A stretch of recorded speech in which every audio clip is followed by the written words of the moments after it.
What you're about to see shouldn't happen this fast. A burned, barren landscape back to life in under 3 years. Not with chemicals, but with microbe-rich compost, water capture, and living soil biology.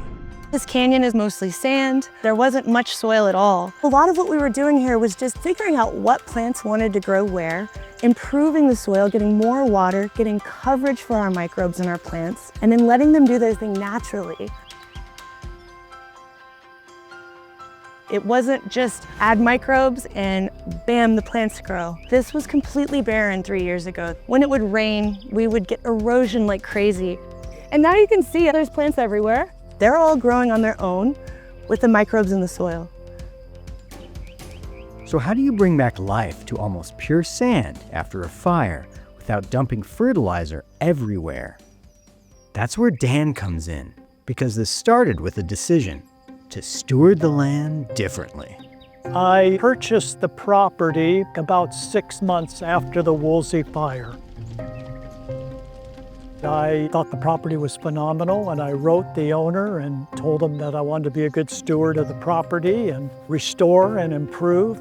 We're looking for an organic way to treat the property. Keisha and Casey were recommended. They came out, took some soil samples, tested the soil, and we came up with a plan.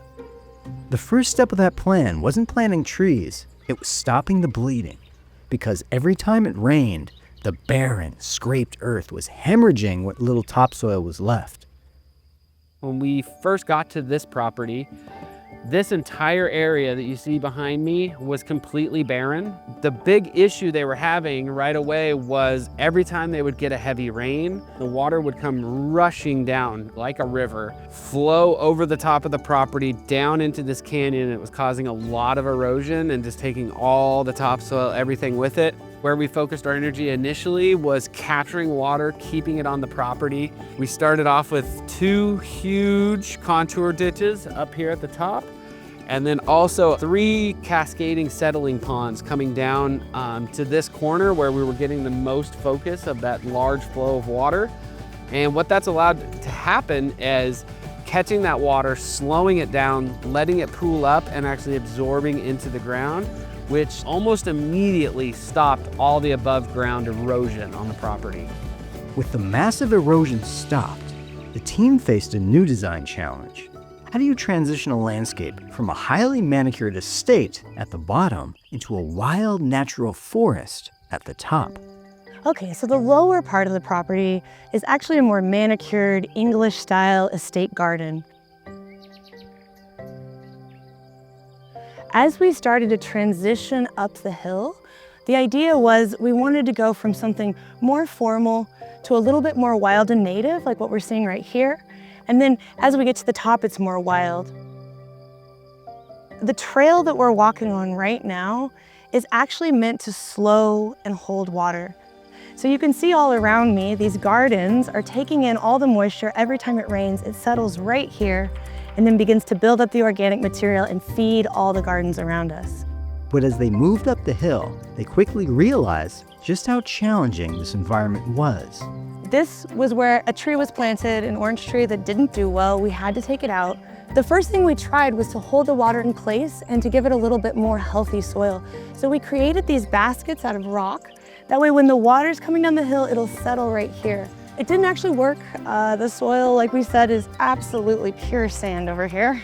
So what we ended up doing was just thinking about what kind of trees can grow in pure sand. We decided that we would try figs, and you can see this little fig is beautiful. It's only about 6 months old, but it's growing, its leaves are all healthy, it's branching out. Figuring out what to plant in the sandy transition zone was one thing, but to fix the fire-damaged landscape at the very top of the property, Keisha realized the solution was actually growing at the bottom. When we look down below, there's a beautiful estate that's covered in plants. And what happens to maintain these perfect hedgerows and these beautifully shaped trees is we're constantly cutting back material. So before we got here, there was these huge dumpsters of green waste that they would ship out every 2 weeks to a month. What we did was we put a hold on that. Our organic material is some of the most precious resources that we have on this planet. It's food for our microorganisms. It's really helping build our soil. So what we would do is we would pull that organic material from down below and we would fill these ditches up. Now over time, the worms and the insects and the microbes broke it down and turned it into big banks of what you could think of as compost. But establishing those very first trees in the Upper Canyon required a lot of trial and error. Keisha initially turned to tough, drought-resistant plants from halfway across the world, but even they struggled in the lifeless sand. The very first time we tried to plant shrubs and trees, we went with Australian natives because they are absolutely resilient. They can grow with hardly any water, and we thought that might be a good choice for this canyon. Unfortunately, we put in about 25 trees. I would say only a handful of them made it. Even if a tree is resilient, even if it's very good at growing in poor soil, it still needs some sort of organic material. It still needs some sort of ecosystem, a microbial ecosystem to promote its growth. Right here, we're on the very, very bottom trench that we put in. Every single trench that we put into this property, we filled with this organic material, and it's slowly broken down to create soil.